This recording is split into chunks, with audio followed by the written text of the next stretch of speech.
Yo, what's up guys? It's Jack and welcome back to another video. I hope everybody's having a wonderful Wednesday. Got another kill confirmed gameplay here. Get a little bit more deaths in this one, but a hell of a lot more kills than even the last one. So I hope you guys enjoy it. But anyway, I've kind of hinted this in some of my previous videos, and I basically have an idea of how to keep this franchise alive, or at least to keep it around a lot longer.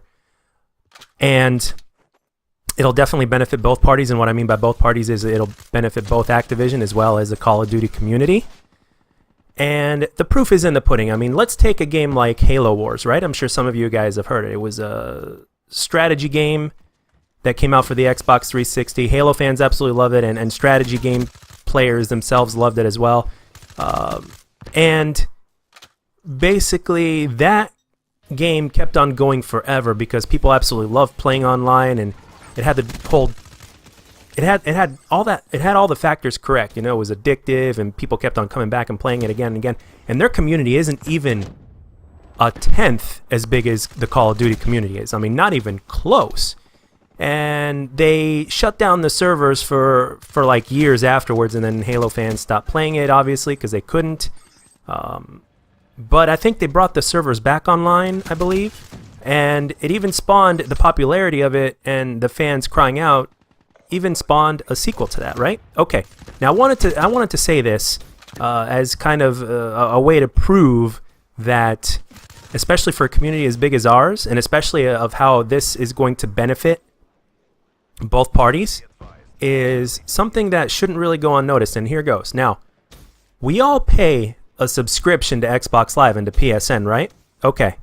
Now, I'm not saying it's going to have to cost as much. You know, obviously it costs like $60 to have Xbox Live Gold for a year, and for PS Plus or whatever it's called, it's probably around the same price. I'm sorry, I don't have a PlayStation 4, so I'm not sure, but I'm sure it's around the same. And what Activision needs to do, and this will be so easy for them, and it's such an easy and quick way for them to make a lot of money off of this. Now, all they have to do is release all the Call of Duties, all the previous Call of Duties to backwards compatibility for the ones that haven't been released yet on that, right? And what they also need to do is to patch up those old games. Yes, patch up the original COD 4, patch up Modern Warfare 2, patch up World at War, you name it, all the way up through, let's say, Black Ops 2. I'm not going to say Ghost, because Ghost is pretty much the first Call of Duty game on the Xbox One, so I'm not going to say that, but even every single Call of Duty game, from the ones recently released all the way going back all the way to COD 4, right?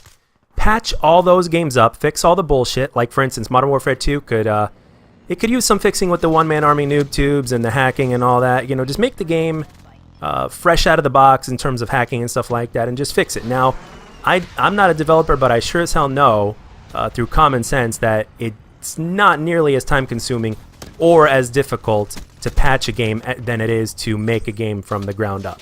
Okay, so I do know that much. Now, I know that it can be complicated to patch up a game or whatnot, but still, not nearly as bad as creating a game from the ground up. Okay, so it's very easy. It's very quick. And okay, now how is this going to satisfy Activision to do it? Because you know they're not going to do anything for free, right? They're just going to do it for money. They're not going to grant us that kind of a dream of that dream come true, or that dream fantasy of every fan of just doing all this for free, right? Because we've made them so much money and all that kind of stuff, right?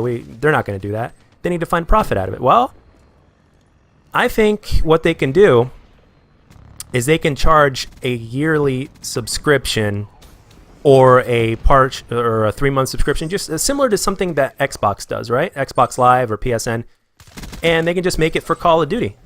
And it's a sure way for them to keep patching the game, to keep updating it for anything that needs to be updated, and they're going to be making money every year off of it. And every single fan out there, and I'm a fan of the franchise, so I think I have a few says in this, and I like different Call of Duty games for different reasons. Now, there are some Call of Duty games that I do not like, obviously, so I won't play those, but there are a good amount of games in this franchise that I will go back and play. I will go back and play Modern Warfare 3.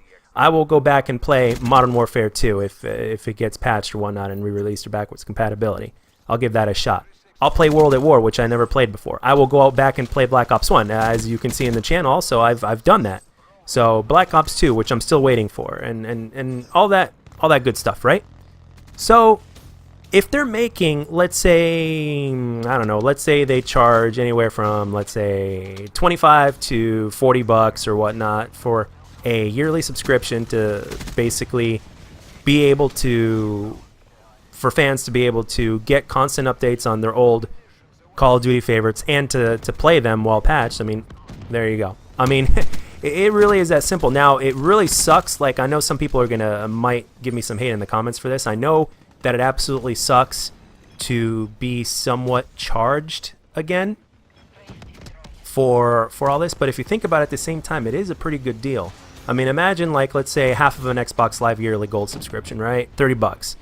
I mean, for 30 bucks, wouldn't you want to play your old Call of Duty games again? I mean, or just cycle between all the old Call of Duty games again if they were patched up and just relive that again and again and just to go back and play them whenever the hell you damn well please?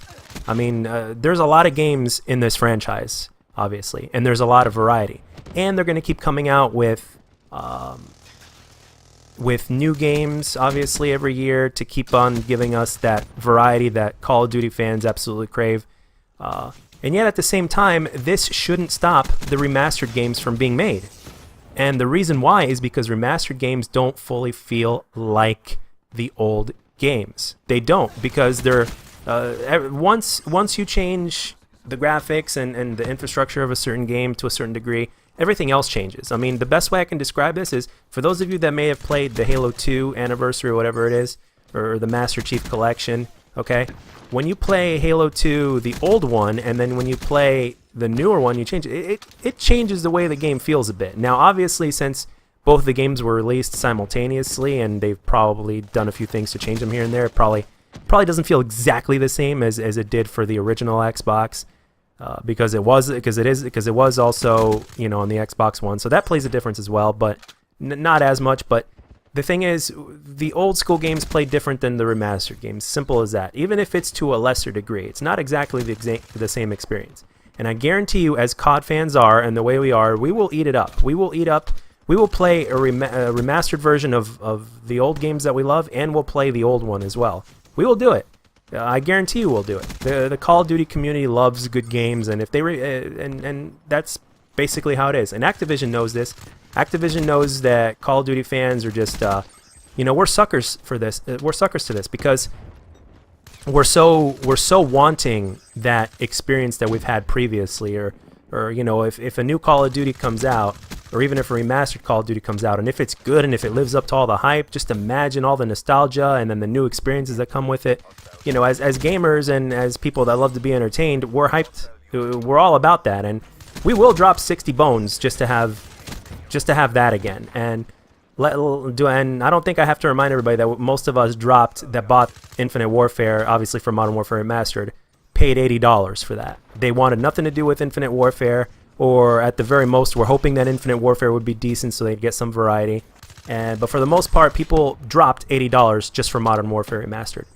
Now, for 30 bucks to have all your old experiences back and to have everything patched up, I think that's a solid deal. And at the same time, let's say that, you know, I mean, at the same time, Activision will be making money from it. I mean, they will. And all you have to do is renew every year, or however they plan to do it or whatnot. But call me crazy, call me stupid if you want, but I think that's not a bad way to go about it. And at the same time, for the developers and for the company, they don't have to do much.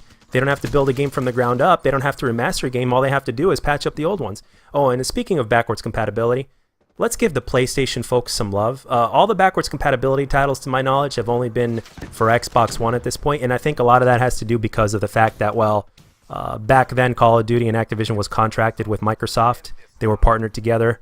So, but now they're partnered with PlayStation, so there's absolutely no reason to make that happen now, unless there are some sort of legal issues involved because of the timing that it happened or whatnot. But I'm not sure about that. But I think they can make it happen if they really wanted to, and that'll bring back a lot of people from the Call of Duty community that have also left. A lot of people have also left because they can't play their old games anymore. The servers are still up, so there's no problem there. All they have to do is play all they want to do is play the games, but they won't because they're hacked to death. or you know, they're just unplayable because of that, or because of the Modern Warfare 2 one-man army noob tubes problem and stuff like that. I mean, that's basically what the problem is. And if all those problems get resolved, and for Activision, obviously they're not going to do it for free. So if they charge us, you know, a subscription or something like that, like just $30 for a year, for a whole year, to be able to play the games that you love again, I mean, to me, that's a good deal. And at the same time, it'll bring back a lot of fans. And I think Activision will make a ton of money from that, and with minimal effort as well. So it's appealing on both parties, in my opinion. So if you guys want to roast me because I'm absolutely stupid, go right ahead. But if you agree, or if you have an even better idea, let it be known down in the comments section. I'm always open to criticism, both positive and negative.